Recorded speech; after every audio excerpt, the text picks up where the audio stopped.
This is Good Morning Uganda.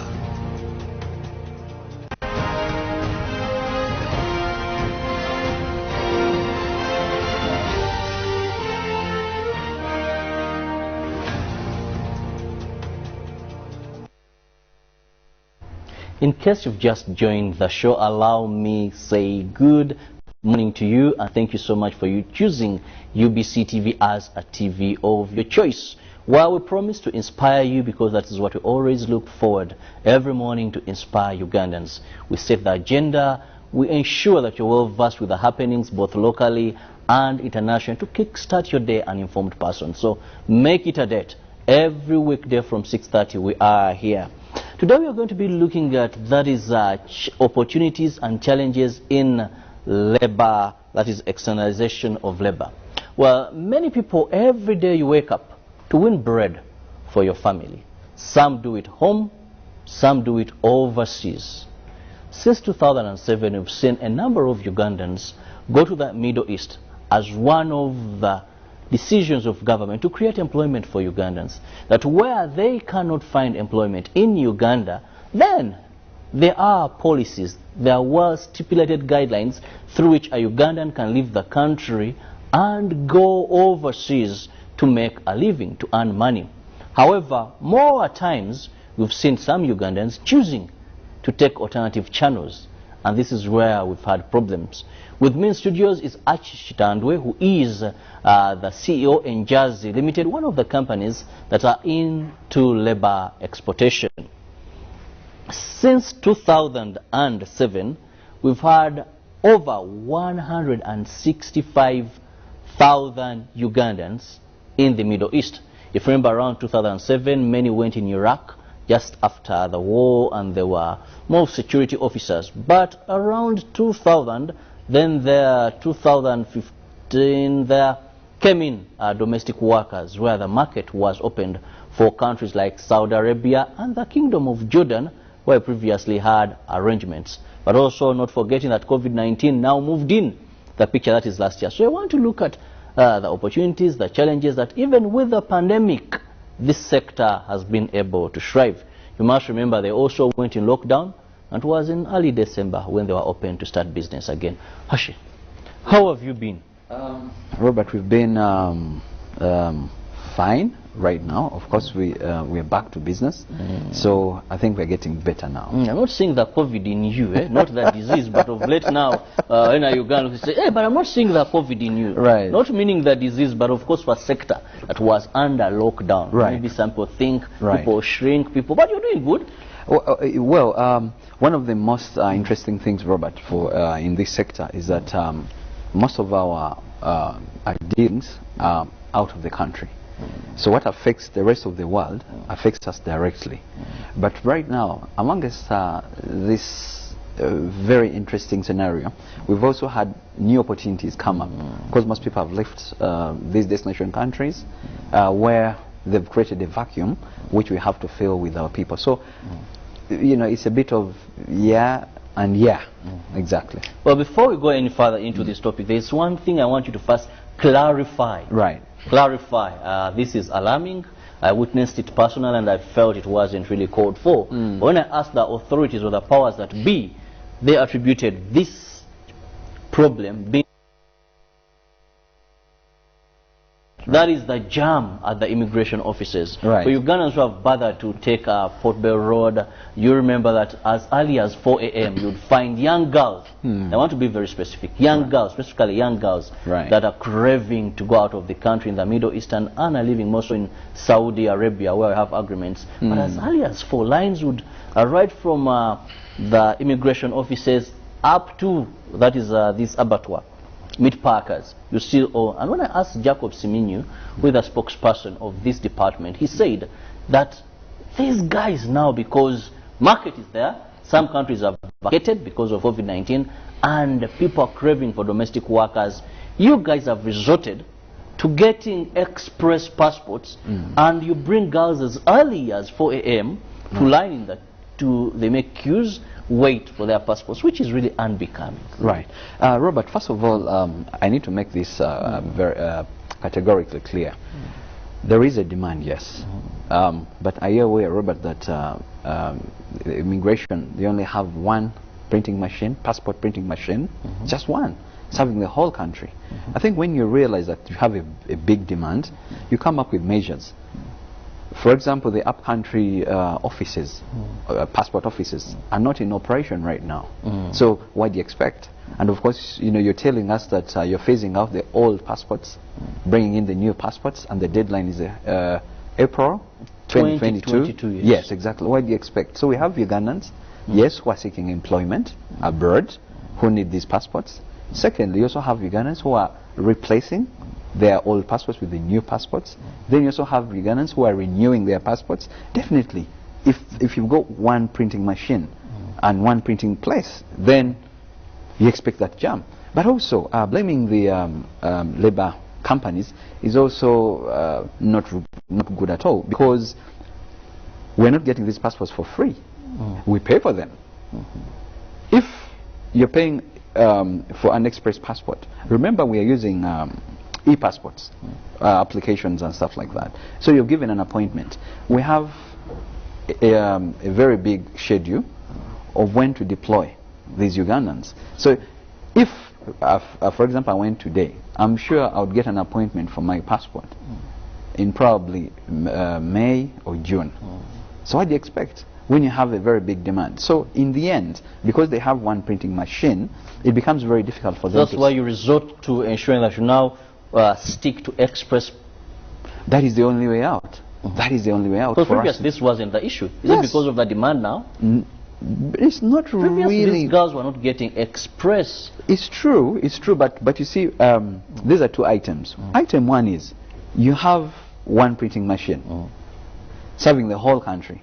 That is a very big challenge. Secondly, yes, the demand is there, but also if you put an express a kind of situation for us, yes, then that means you need to stick to it. But it is also becoming very difficult to manage that express situation as well. So in the end, you have very big numbers that can't be served in one go, but also you're not really looking at expanding or spreading this this service in other parts of the country. So what do you expect? So for me, I think what the immigration should be doing is to acquire more printing machines. Secondly, there is revenue coming from what we do. Of course, we pay for these passports, they're not for free. Why don't we allocate some funds to acquire more machines, and then off we go? So I don't think the issue of saying that it's labor companies is really carrying any water, really. Yeah. You feel they should use the funds? Well, that is not how government works, unfortunately. These funds go to the consolidated fund, and then they are distributed accordingly. It's not what you collect that entirely goes to your administration or day-to-day work. Right. I think that is a voice that they have had, and they will also push forward to say that they can also open the upcountry offices, now that at least the vaccine is around, so that you have smooth operation of this. Actually, looking at the opportunities, let's begin with opportunities. Right. Yes, this creates more work, but also over a time, numbers keep on increasing of people are going outside Uganda, more so in the Middle East. Right. COVID-19 is a threat to everybody. And I always say, I don't know why Ugandans were the first to enter into every danger zone. You know, I think it's where there is trouble. We seem to be very courageous. Other countries are seemingly vacating some of these countries. The Philippines is no longer sending girls there. But here we are. Well, I don't know even the term to use. But I think we don't fear risks as long as there is employment. For us, we are still going there. Right. Robert, first of all, I need to clarify on this. It's not that Ugandans don't fear risk. When other countries were fearing, even in the armed forces, we went first. Iraq, when the gap was open in 2007, other countries were not there. We sent our guards there. Well, there are two things. One, truth of the matter is that Ugandans are very, very professional people. I must tell you that. If you mention AMISOM, you know exactly how wonderful we've done in that area. Then for security guards, yes, after the Iraq War in 2003, rather when the beginning of the war, when the war in Iraq began in 2003, we had a vacuum of security guards. Iraq had that vacuum, and the U.S. through the Department of State's came up with a program of employing third country nationals to occupy these areas, because of course they didn't have enough forces to fill these gaps. So when we went there in 2007, around there, we did a good job. So that gave us a good name, and that's why if you realize right now, wherever there is a conflict and there is a backup, for private security organizations or personnel, they normally look to Uganda as one of those countries, because we did a very good job, and we are continuing to do a good job. That's why we still have people like guarding the U.S. Embassy in Iraq. I've externalized people there personally. We have some guards in Somalia as well. So I think we're doing a good job. And secondly, when you mentioned that the Philippines has left, which area did you mention? Because I didn't catch the area. You just said the Philippines has left. In Middle East, most of the domestic workers. Right. There is a vacuum there. Philippines dominated this, I think, even before us. Very, very many years. Over 30 years. Over 30 years, the Philippines were dominating Middle East as working as domestic workers. Right. But of late, it seems they are not so much into this. No. Either they are running away of. The situation is, when you look at either we are eating up the market, or they have not. They have kind of slowed down on the rate of. No, I will tell you something, Robert. Ugandans are doing a good job, and it's true. We're now competing in that market, and you can see we're eating more of the market right now, which is a very good thing. If you look at the remittances right now, we have $700 million coming from the Middle East alone.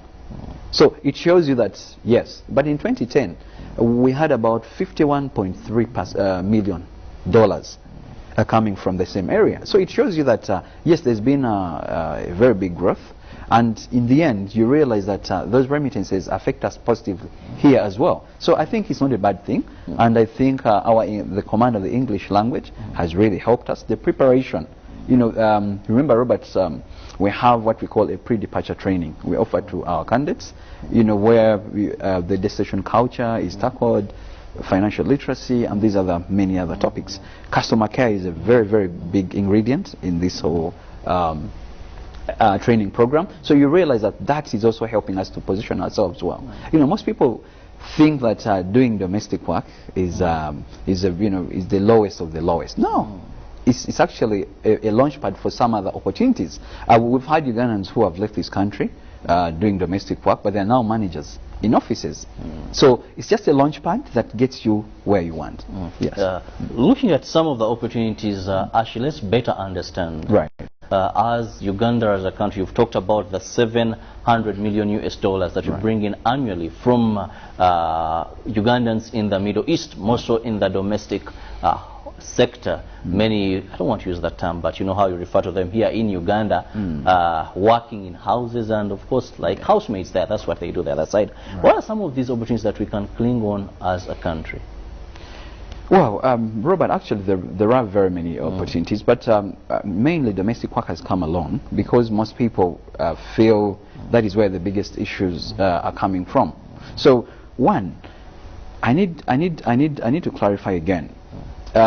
We have opportunities in security, like you mentioned. We have opportunities in the hospitality sector. I'm sure when you go to Dubai right now, you find Ugandans, managing some airports, jobs here and there. So you realize that it's not just that, but because of what has been happening around the domestic workers, and or sometimes audios, videos, and stuff like that. That is why we've been having that issue, and that's why we're highlighting that. But it's not true that that's the only thing we're doing. I personally have truck drivers working in at bases in Iraq, for example. I've had waiters, waitresses. I've had administrators doing office jobs. So it's not true that it's just domestic workers, but it's part of what we do. We've had Ugandans join banking in Canada, in Australia. So opportunities are there. And also in nursing. Nurses, health workers are needed in some of these countries. So yes, it's true. This is just a small portion, but only that because the demand is bigger. That is why you hear a lot of people see a lot about this. But it doesn't mean that that's the only thing we're doing. Yes, Robert. A lot of people say a lot regarding domestic workers, and this is a sector I want us to throw more light for people to better understand. Actually, we thank God by His grace. Most, I think, because it has been COVID-19, that we've not had any bad story, nasty story regarding this very sector. But help us understand. At one time, Ministry of Gender, Labour and Social Development even put a ban on exportation of domestic workers to the Middle East. We once know that we had an agreement with the Kingdom of Saudi Arabia and the Kingdom of Jordan. I'm liably informed, but when it comes to the Kingdom of Jordan, I think it was suspended. Now we will not take girls. Let's try to dissect this sector more. Why do we often see unending, nasty, horrific stories in this sector? First of all, Robert, truth of the matter is that earlier, many years ago, yes, there was a very, very big problem as far as this sector was concerned. And that problem came about because then we didn't have a clear system of managing that particular group. But in 2018, our team traveled to the Kingdom of Saudi Arabia with the ministry officials led by the minister then, Hajat Mokwaya, and they signed a labor bilateral agreement with the Kingdom of Saudi Arabia to put proper systems of managing this whole part of migration. And indeed, when that was done, remember the two countries signed a labor bilateral agreement that included a contract which actually all these domestic workers sign. It's the same contract agreed upon by the two governments. So it's not that each company, for example, is signing its own. No, it's one shared, and each clause was actually agreed upon by the two nations. So that is more organized and more manageable. And there is also a system called Musanid. It's an online system, it's an IT system that helps in tracking. Okay, candidate X, she received her contract on this day. She signed her contract on this day, and it was, uploaded. The last signed page is what is uploaded on the system. So each government agency, each government labor ministries in both countries can tell what is happening there. So they are monitoring. Uganda is monitoring, and the Kingdom of Saudi Arabia is monitoring. So that managed. So we now know exactly where the candidate is going, where that home is located, and these contracts are 2 years. Of course, you can renew after the 2 years expire. You come back home.